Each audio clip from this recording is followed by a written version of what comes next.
for the tremendous privilege that we woke up today to a new day of life. Oh God, help us to not take it for granted, but at this moment to give you everything that we have, to rely on you fully and wait on you expectantly. God, show us your glory. In Jesus' name, amen.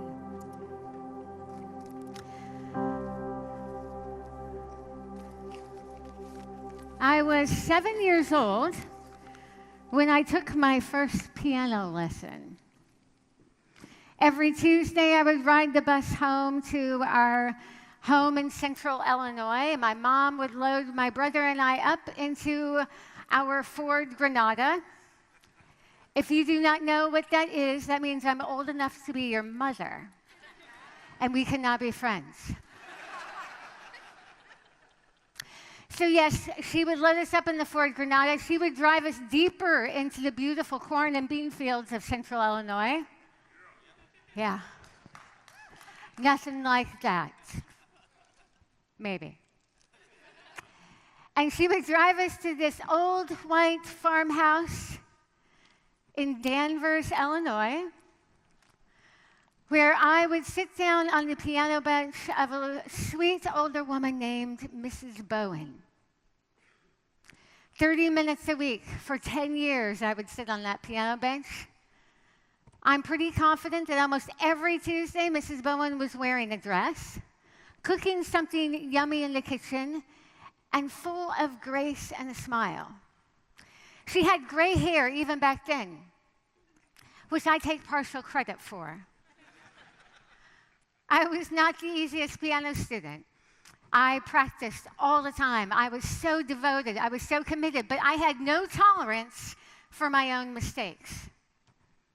In my mind, a good pianist was a perfect pianist. And so I, at times, would get a little difficult, a little frustrated, perhaps maybe take out some of my frustration on her ivories, maybe. And she was always full of grace. I have so many good memories of those days with Mrs. Bowen. However, I have one that causes me great pain even to today. It was one of my first piano recitals.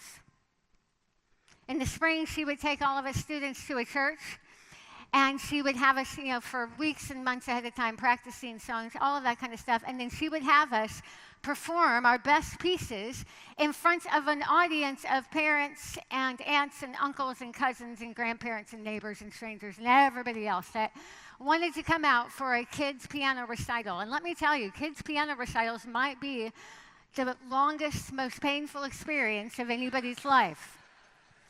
Right? They're like 3-4 hours long, and you hear the same 3 or 4 songs over and over and over and over again. Well, let me tell you, I remember what my song was that day. It was called Cripple Creek. I still have the sheet music. I practiced that song constantly. I must have played that song hundreds of times. I had every note memorized. I could play it at twice its speed because everybody knows the best kind of piano is the one that goes really, really fast. I knew that song backwards and forwards. I was ready until it was my turn to climb on stage. The moment I climbed on that stage, my 7 or 8-year-old self looked and saw what I thought was thousands and thousands and thousands of people gathered to hear me play, and I panicked. Immediately, my throat got dry, closed off. I was pretty confident I was going to pass out and die at any point in time. And worst of all, my hands were shaking. Y'all, it's not easy to play the piano when your hands look like they're having an earthquake. Whew. But there was no getting out of it at this point, right? I was on stage, so I pulled out my piano bench, and I tucked my skirt underneath my legs, and I sat down, and I raised my hands up. It was not good. I took a big breath, tried to remind myself that I knew what I was doing, and launched into Cripple Creek. I did fairly well for the first several measures, albeit probably 3 times their normal speed. My thought was if I could get it over with quickly and cause the pain to end, everything would be much better. But somewhere around halfway through the song, I forgot everything. I mean, that music that I had worked so hard to memorize that I could see in my mind was gone. Been there? Just gone. It was nowhere to be found. I stopped playing. You have never heard a room of kids and parents so silent as that day. Everybody was staring at me. Well, that only made things worse. I tried to remember, couldn't remember my song, so I went back to the beginning and started over again, thinking that maybe if I went quick enough, I could push through. Hit the same spot, forgot, stopped.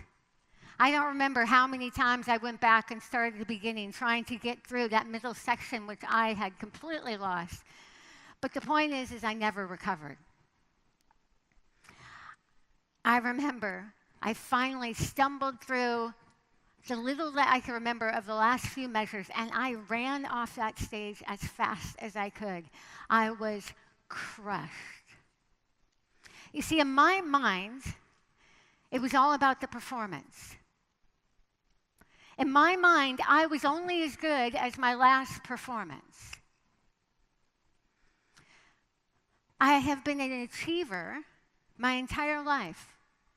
Some would call that perfectionism. I prefer to use the phrase, I'm a pursuer of excellence.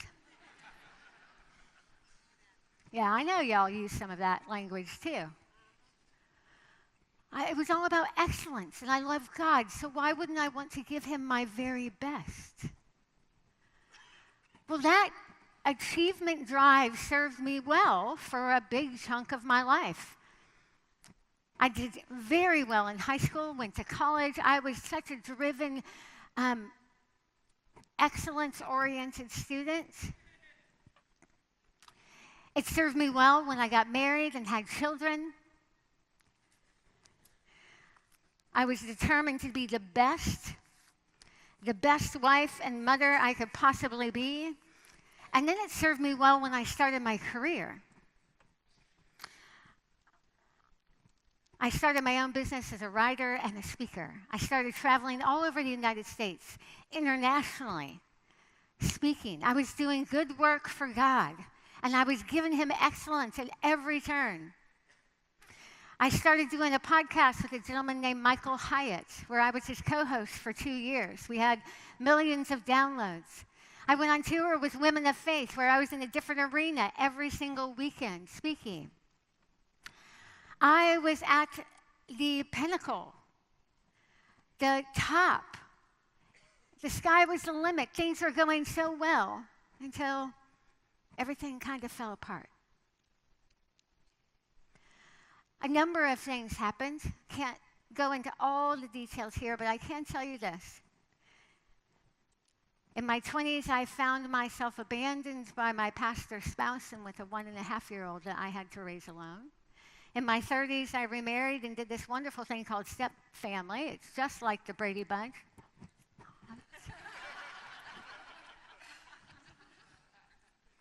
I went through ministry struggles, church splits. I didn't know things could get quite as ugly as a church split. I did step parenting. Then we did foster adopt parenting. That's a whole nother story. I'll save that for next year or another year. And just when I thought I couldn't take any more, a trip to the doctor's office came with a diagnosis. He simply said, "I'm sorry, Michele, it's not good." And that day I found out that I had squamous cell carcinoma of the tongue, cancer of the tongue. Now, first of all, I'm rather attached to my tongue. When you have 6 kids and you make your living as a writer and speaker, it's kind of important. When you are a pianist and a singer, it's kind of important. No, I don't use my tongue to play the piano, but I play and sing at the same time. I know some of y'all were wondering. So cancer of the tongue, what in the world? That first diagnosis was pretty simple. I shared some of this last year, and so I won't go into too much detail. But we basically thought cancer was done. We put it on a shelf and never expected to see it again. Until 3 years later, I got another call from the doctor saying, I'm sorry, Michele. I don't know what to say. We didn't expect this, but it's back again. This time it was more severe, more significant. They took out 1/3 of my tongue. Didn't know you could lose 1/3 of your tongue and still be able to, function without drooling on yourself. But they did. Spent about 8 weeks recovering. Another couple of months learning to eat and speak again. Was relieved to discover I could still speak and still sing and do all of that. Once again, we put it on the shelf, never expected it to come back until 7 months later when the doctor called again and said, I'm sorry, Michele, cancer is back for the 3rd time. And this time there were no guarantees of a cure, no smiles and reassurances. They basically told me I had 2 weeks to get my affairs in order. And then they did a 9-hour surgery where they removed 2/3 of my tongue. Cut me from wrist to elbow to rebuild my mouth, several incisions in my neck, another one on my leg to try to rebuild everything they had taken apart. But the short of it is that by the time all was said and done, between treatments and surgery and radiation and chemotherapy and all of that, I was burned from here to here. I had a tracheostomy, a feeding tube, and I no longer had my voice anymore. I thought the other things I had gone through in my life were hard, but they ended up being merely the warm-up. So what does an achievement-oriented, perfectionistic, seeker of excellence girl do when she has a body that is now permanently disabled and unable to do what he had done for 40 years of her life? What do you do when you can no longer practice your way to a perfect performance? What do you do when you can no longer work hard enough to bootstrap yourself into a perfect life? Well, what I did is I crashed. It's been 3.5 years since I finished treatment. And the last 3.5 years, I have struggled. Because I reached the end of myself. I dealt with things like significant grief, unbelievable trauma from what I've been through. By the way, the doctor said basically they threw everything but the kitchen sink at me and took me to the brink of death, and now it's taken 3.5 years old trying to come back to life. Let me just say, that's not a super fun process. And so I reached the end of myself. Things like grief, depression, anger, disappointment, disillusionment. I had done everything right. I had been a good girl. I had read my Bible every day. I'd prayed every day. I'd done all the right things. I'd done everything that I could to follow God and do and live the way He wanted me to. And I was confused and frustrated at these results.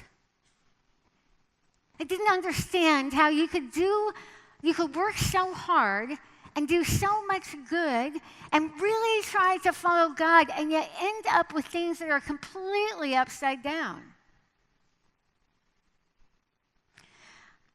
I thought of faith as a math equation, and my math was no longer working. In the middle of all of this, I remembered a story in 1 Kings, the story of a man named Elijah. Elijah was a soldier for God. He served tirelessly, faithfully. You might call him achievement-focused, excellence-driven. And at one point in time, Ahab and Jezebel, the king and queen, as evil as you can possibly imagine, Elijah decided to go and basically face them and set up their gods against his God. There were 450 prophets of Baal, 400 prophets of Asherah. And so they do this showdown on Mount Carmel, right? You guys know this story. All these prophets of Baal, Ahab and Jezebel's gods, and then Elijah with the one true God. They both kill a bull. Prophets of Baal put their bull on their altar and spend all day praying for Baal to send down fire to consume the altar. And nothing happened. One of my favorite, by the way, I find the Bible very humorous. One of my favorite verses is just Elijah has a whole lot of sass. And he says, just basically, if Elijah can have sass, then so can I. Right?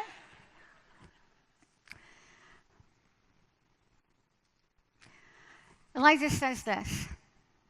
At noon, Elijah begins to taunt them. Shout louder, he said. Surely he is a god. Perhaps he's deep in thought, or busy, or traveling.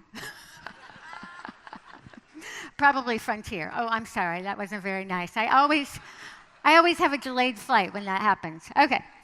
My apologies to all the Frontier employees. I'll give you a free book. Okay. Perhaps he is deep in thought or busy or traveling. Maybe he is sleeping and must be awakened. So they shouted louder and they slashed themselves with swords and spears and all of this, trying to get the attention of their God. Nothing happened. Elijah takes his bull. He sets it up, prepares the sacrifice, puts it on the altar. By the way, the altar he built had 12 stones representing the 12 tribes of God's people. Beautiful. I wish I could go into that today. And then he had the people dump 12 large jars of water all over that sacrifice till it was just sopping wet. And then he prayed, God, show us your glory. And at once fire came down from the one true God and completely obliterated the sacrifice, even licking up all the drops of water. And Elijah thought in that moment that this was the pinnacle of his career. I mean, this was it. Surely now, Ahab and Jezebel and all the people would turn their hearts to the one true God. And so he left Mount Carmel and he runs to Jezreel, where he fully expects everything to finally be okay. And instead, what happens? Jezebel threatens to kill him. He's literally now fighting for his life. He had done everything right, and he still ended up with a wrong result. And very simply, at that point, Elijah takes off. And he runs to Beersheba, which some say is about a 100-mile journey. He goes into the wilderness. He collapses under a broom tree, and he simply says, I've had enough. I've had enough. No more. Take my life. I know what that feels like. And I'm guessing some of you know what that feels like. Some of you are here today and you really don't think you can do it anymore.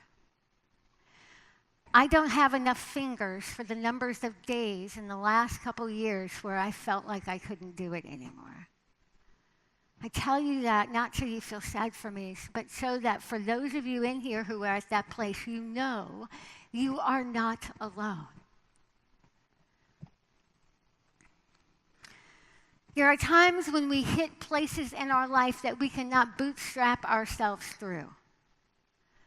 Some of us have been raised with a theology that's just slightly twisted, that tells us that if we just work hard enough, we can make everything go okay. That if we just do lots of good things and worship God enough and read our Bible enough and pray enough, that everything's okay. But there comes a point in time, I think for all of us, when we reach the end of ourselves. And when we get to that place where we can't bootstrap through anymore, The only way that we are still going to be able to stand and live is if we ground ourselves on three truths.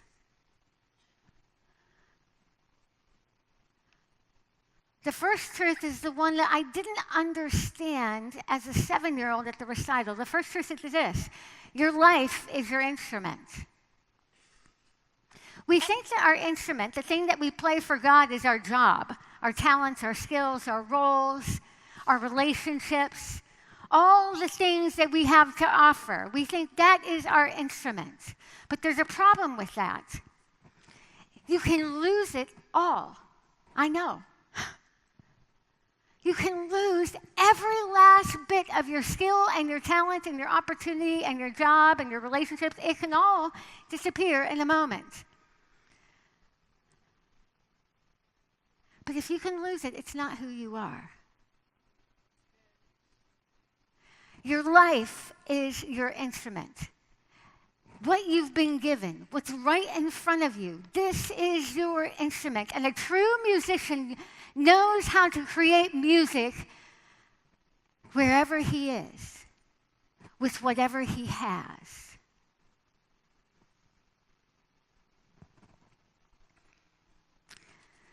I have to tell you, I miss my voice. I miss it. There are still days I'll start crying again. I miss being able to sing. I sit here. I used to travel and sing and play in the worship band. I used to do that. I watch you all standing up here singing and all of you out there singing. And I miss your ability to raise your voices and sing without pain. I miss it. And for a while, I thought about I would stop singing because it sounded terrible. I spit on the people in front of me. Whatever. And it hurts. But darn it, a musician knows how to make music with exactly what she has. And so if you see me at any point in time in this room over the next 2 days, I promise you, I will be singing with everything I have. I would also suggest you don't stand in front of me.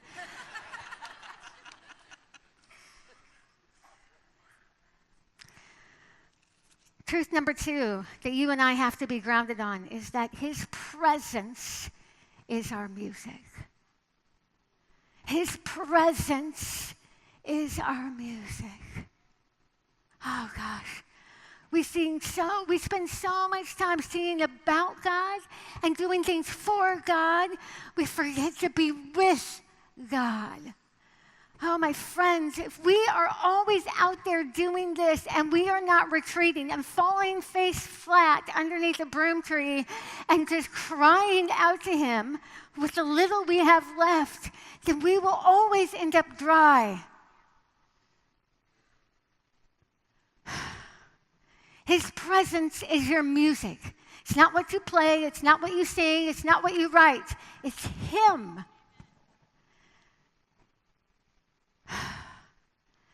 And He is the only source that never runs dry, ever.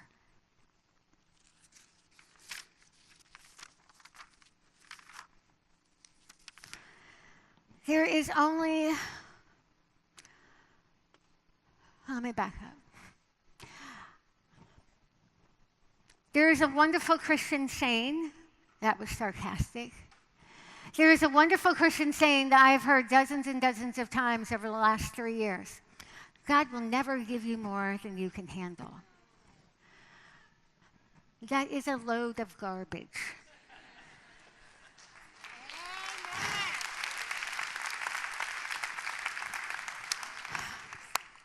It makes me so mad. It's all I can do not to say really unkind things right now. It's just not true. I have been given more than I can handle. I have been brought to my knees. I'm still not completely off my knees yet. God allows me to experience more than I can handle so that we know, that you and I know without a shadow of a doubt, that He is more than able to handle.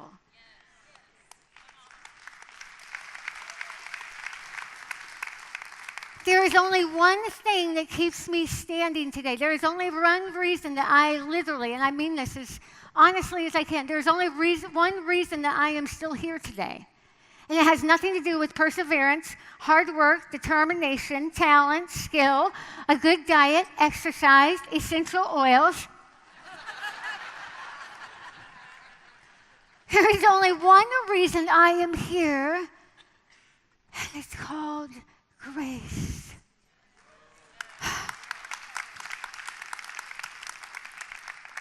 Every day I wake up and I have to bank on him showing up, because if he doesn't show up, I'm done. But he does. His presence is our music. And then finally, oh, and I want you to hear this so bad. This is the last truth that we need to ground ourselves on, and this is the one that I missed at 7, I missed again at 20 and 30 and 40, and maybe I'm just now starting to get it a little bit. Our affection is our offering. It's not what we perform. It's not what we play. It's not how we speak. It's not what we do. It's not the excellence that we deliver. The only offering that God really cares about is our affection for him. Guys, if we are so busy working to try to impress him and we forget to enjoy him, we have missed it all. We have missed it all. Don't do what I've done and spend so much time trying to be good enough to please him and impress him and woo him and wow him that we forget that he's saying to us, stop. I'm it. Enjoy me.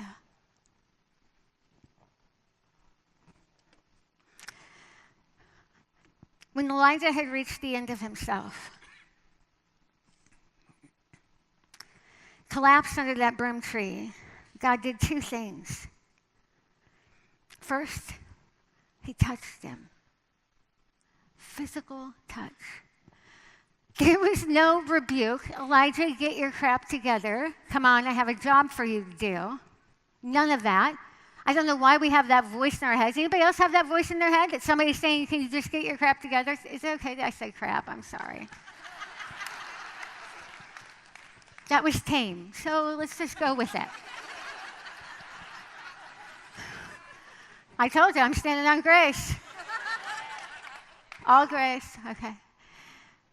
He didn't rebuke him. He didn't criticize him. He didn't tell him to work more hours and do more stuff and practice a few more times. He touched him. Oh my gosh, he touched him. And let me tell you, if I had heard if God had said anything else to me while I was at my lowest, it would have killed me. But he didn't rebuke me. He didn't criticize me. He touched me, and he's there touching you. And then the second thing he did is feed him. Took care of his physical needs, touched him, fed him. 2 days. All Elijah did was sleep, wake up, and eat to a meal that had already been prepared for him. I'm like, I'm signing up for that, God. Anytime you want to start that goodness, I'm all over it. And then after a couple days of recovery, just rest and touch and nourishment, Elijah took off running for a place called Mount Horeb. 40 days and 40 nights he traveled. Why? Why in the world, after all had he been through, did he get up off the ground and go 40 days and 40 nights to Horeb?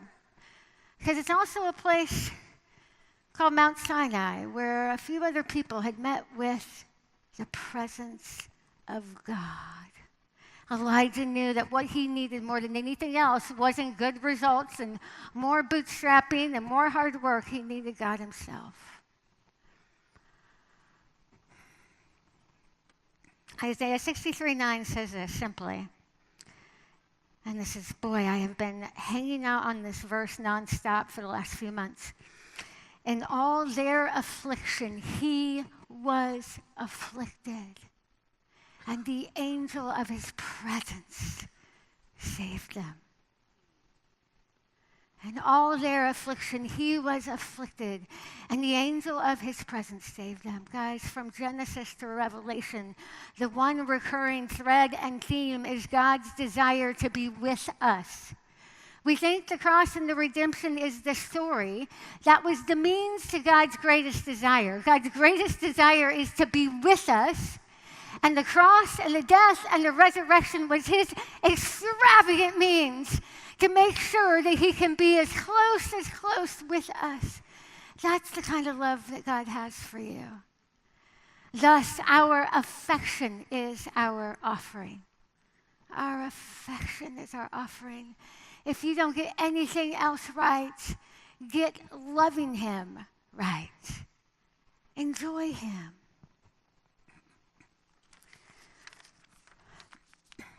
I want you to do me a favor. Close your eyes.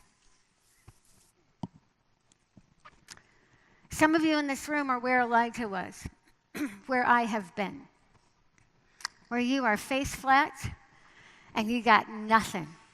You've got nothing. If you are that, I'm asking y'all, keep your eyes closed because I want this to be confidential. If you are in a place where you are at the end and you've got nothing left, and you're saying to God like Elijah did, enough, Lord, enough. Simply want you to raise one hand because I'm going to pray over you. Just raise one hand. There's no shame. Mine's up because I'm at the end of myself. Mine's up. Raise it. No shame. You know, it's a beautiful thing to come needy before God. Oh, it's called humility. And God's grace is bigger. And for the rest of you, I just want you to open your hands, palm up in your lap. Because we're going to take a position of being open-handed before God because we are needy. We do need him every day. All right, Father, I pray for those with their hands up and for those with their hands open in their lap. God, you know the needs. God, we are not ashamed to say that we have reached the end of ourselves. We are not embarrassed to say we have reached the end of ourselves because, God, we've never stood on our own merits in front of you, ever. So we can have nothing, and yet we stand in grace. God, we've all had days and moments, and there are some men and women in this room right now who are saying, I've had enough, Lord, I've had enough. And so, God, I just ask with all of my heart and in the name of Jesus that you would reach out your hand and touch them. That you would touch them, that they would feel you with them. That you would feed their soul from the top of their heads to the tip of their toes with your nearness, with your spirit. That what is hungry inside of them would be filled. Father. And Father, help us to not forget, please, God, that our life is our instrument. All these other things we can do, they may disappear tomorrow. We're not in charge of the results. Our life is our instrument. Your presence is our music. And God, our affection is our offering. Help me. Oh God, give me the grace to love you more. Give me the grace to love you more and more and more every day. And like Elijah, God, give me the strength to run 40 days and 40 nights just to find your presence, that I will chase after you and run after you and hunger for you above all else. God, because you are the only one that will not disappoint. You are the only one. God, your presence, your glory over my brothers and sisters in this room, God. Your name is great. In Jesus' name, amen.